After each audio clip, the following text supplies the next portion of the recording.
Honda Click 125. Magandang araw po sa inyong lahat. Ang topic natin ngayon, Honda Click 125. Ito yung pinaka-new, unang generation ng Honda Click version 1. Topic natin ngayon ay EOT. Yan, EOT. Ito yung sensor ng EOT, Engine Oil Temperature. Yan yung ibig sabihin ng EOT. Pero sa iba, hindi EOT ang pangalan sa kanya. Kaya ito yung sensor, dalawang terminal lang yung EOT natin. Dalawa lang. Ang iba naman, ang tawag sa kanya, OTS, Oil Temperature Sensor. Iba naman, EOT, Engine Oil Temperature. Pero isa lang yan. Ito lang yan, dalawa terminal niya. Kaya dito, sasaksak mo to sa makina, dito dumadaan yung langis at masisense niya yung init ng makina. Yung init ng makina, kaya ito yung terminal na to. Ngayon yung terminal na yan, itong side na to, ito yung lock niya, ito naman yung slot niya dito. Yan yung slot niya. Dito naman, ito naman yung slot niya. Kaya dalawa lang yung terminal niya. Ito yung ECM natin, ito yung EOT sensor natin, ECM natin. Honda Click 125. Kaya ang trabaho naman ng EOT natin, EOT sensor, engine oil temperature, ang trabaho niya ay para ma-detect niya kung ano yung init ng makina natin. Kaya ito yung napaka-crucial din ito kasi ito yung ma-determine kung nag-overheat na yung makina natin. Dalawa ang titingnan natin dito. Meron tayo tinatawag na degree Celsius tsaka degree Fahrenheit. Kaya dalawa tayo. Meron tayong tinatawag na degree Celsius, tapos meron tayong tinatawag din na degree Fahrenheit. Kaya alin man sa dalawa na yan, may conversion tayo niyan kapag sa itong sensor na to. Kung ano man yung lumalabas sa dashboard nyo, kung meron kayo nabibiling tools para ma-detect yung init ng makina, titingnan nyo lang siya kung F ba siya o C. Kung Fahrenheit ba siya or Celsius.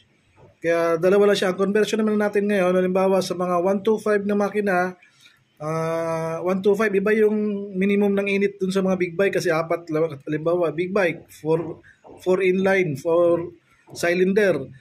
Automatic yun, mas mainit talaga yun kasi apat yung combustion nun. Mainit talaga yun. Ito naman sa mga 125, 150, mga single cylinder lang, hindi naman siya ganun kainit na mainit. Kaya meron tayong chart neto na kung ano yung init na minimum na kailangan lang natin.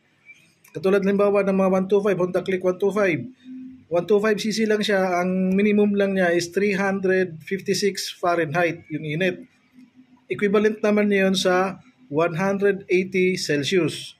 Kaya alin man sa dalawa, kung ano man yung gamit mong diagnostic tools, o ano man gamit mong tools na pang-determine ng init ng makina, Fahrenheit man o mapa-Celsius man, Fahrenheit 356. Ang equivalent nito is 180 Celsius. Kaya ibig sabihin, huwag kayong lumampas dito sa dalawa na to. Kung naka-Fahrenheit man yung tools nyo, huwag nyo ipalampas ng 350. Ibig sabihin, mag-overheat ka na nun. Sa Celsius naman, huwag mong paabutin ng 200. Overheat ka na nun. Kaya yun yung ibig sabihin kaya siya kailangan tong sensor na to para alam niya kung nag-overheat ka na ba o hindi. Sa mga 4-stroke naman, ang minimum natin sa mga 4-stroke, 400 to 200 degrees Celsius, ito yun. 200 degrees Celsius, ito yun. Kaya yan yung pinaka-minimum niya sa init niya kapag naka-Celsius ka naman, yung tools mo.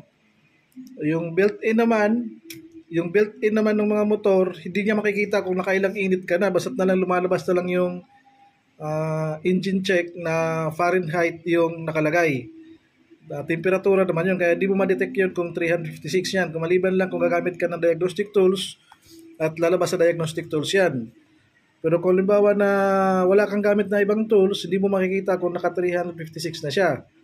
Kailangan mo lang additional tools nito para malaman mo kung hanggang saan yung init niya. Maraming nabibili naman sa Shopee nito na tools na lumalabas doon, Fahrenheit tsaka Celsius. Fahrenheit tsaka Celsius. Ngayon, sa Fahrenheit naman, 194 to 230 degrees ang minimum niya. Ayan. Kaya magkaiba siya sa Celsius sa figure niya. Magkaiba siya sa Celsius at sa Fahrenheit. Kaya yung iwasan nyo na huwag kayo magpaabot kung naka-Celsius man kayo, huwag yung paabot ng 200 plus. Kung na-Fahrenheit naman kayo, huwag nyo ipaabot ng 356 pataas. Kung naka-125 kayo. Pero mga big bike, mas mataas pa dito. 125 lang yung tayo, single cylinder lang tayo, kaya hindi naman dapat siya tataas pa dito. Pero sa big bike, idle pa lang, aabot na siya ng 400 to 500 sa mga big bike. Kaya ngayon, pag in case naman 125 naman, Honda Click 125, 125 lang yung motor natin at lumampas na tayo dito, may problema na yon. Ang chichike na kagad natin doon, dalawang chichike natin doon at tatlo pala. Tatlo ang chichike natin doon. Unang-unang chichike natin doon kapag nag-overheat ka, yung oil circulation. No, tingnan niyo kung may oil ba o nagsi-circulate ba yung langis niya sa loob ng makina o nakakarating ba siya sa head, sa piston, sa block, sa cam, na-lubricate ba niya habang tumatakbo yung crankshaft. Kaya yan yung pinaka-importante sa lahat kung natakbo siya. Pangalawa, check natin ngayon na ito yung coolant, no? Yung coolant natin. Kung may coolant yung motor, check niyo yung coolant. Kung naikot ba yung coolant niya at gumagana ba yung propeller ng coolant nyo. Kaya yun na-checkin nyo kapag na-detect nyo na nag-overheat na kayo. Pangatlo, checkin nyo nga yung air coolant. Air-cooled nyo. Yung air-cooled. Ayan.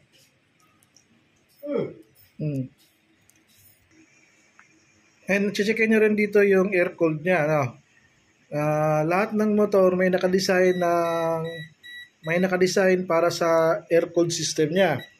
Yung aerodynamic niya, nakadesign yun para tumutulong din yun para sa pagpalamig ng makina. Hindi lang umaasa yun sa langis, sa coolant, pati sa air-cooled. Yan tatlo na yan, combination yan para lumamig yung makina. Kaya titignan nyo yung mga ibang makina na head, meron siyang mga air pocket. Checkin nyo yung air pocket na yun kasi meron yung design sa mga engineer na magpapalamig doon sa head tsaka sa block natin. Yung mga air pocket niya. Kaya kung makikita mo lahat ng mga scooter natin, may nakaka-cover na plastic. Yung plastic na cover na yon, yun yung pampaklamig doon sa pag-ikot na magneto mo. Kaya huwag nyo tatanggalin yung cover na yon at yun ang air-cooled naman ngayon niya sa mga lahat ng scooter. Yung nakabalot na plastic doon sa makina. Yung iba tinatanggal nila yon, pero mayroong purpose talaga yun. Ang purpose nun, kapag umikot yung propeller nyo dun sa magneto na nakakabit, magkatutulong sa vacuum ng hangin yun, papasok sa loob ng makina at ika-cover niya dun sa plastic na cover ng head, ng block. Kaya air-cooled niya yun. Kaya tatlo tayo, oil, coolant, tsaka air-cooled. At huling titignan naman natin kapag nag-overheat na tayo, nagsisensor na nag-overheat na tayo, titignan natin naman ngayon kung naka-free wheel ba tayo. Ibig sabihin, titignan natin kung umiikot lahat ng makina mo, lahat ng transmission mo, yung CVT mo, yung crankshaft mo, kung umiikot ba siya ng free wheel. Pag sinabing free wheel, walang sumasabit sa kanya, yung bearing niya, functional, maganda yung ikot ng bearing niya, hindi sira yung bearing niya para makaikot siya ng free wheel. Kapag may na-observe ka dyan at na-cross-examine mo na maganit na, malagutok na, nagaywang na, hindi ka na makakapag-provide ng free wheel. Iinit talaga yung makina natin.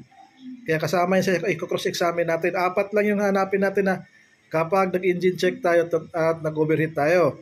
Ngayon, kung in case naman na nag-overheat na siya at tumaas na yung temperatura niya, tumaas siya dito sa mga values na to, na ito lang yung pinaka-maximum values niya na hindi ka mag-overheat, tumaas na siya. Ibig sabihin, masyadong mainit na yung sensor natin. Nasisira yung sensor natin.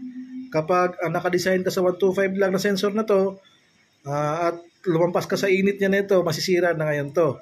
Na-repair mo man na yun to, sira na yung sensor nyo sa sobrang init na ng makina nyo. Nasisira na rin yung sensor natin. Kaya palit ka na ng sensor, i-check mo muna tong 4 na to bago ka magpalit ng sensor. Kung di pa naman sira yung sensor mo, goods pa rin, ayusin mo lang tong 4 na to. Hanapin mo lang to dito kung alin yung problema sa kanya, kung bakit ka nag-engine check ng overheat. Ngayon, ang ito, kasama sa troubleshoot natin to kapag gumagaragal yung motor, gumagaralgal, pumupugak-pugak, tatanggalin niyo muna yung sensor na to. Tanggalin niyo muna to, mag-engine check ka, pero titingnan mo kung titino yung takbo, ugong ng makina. Kapag tumino yung ugong ng makina, ang sira sa'yo yung EOT sensor. Sira to. No, kaya palitan mo lang to.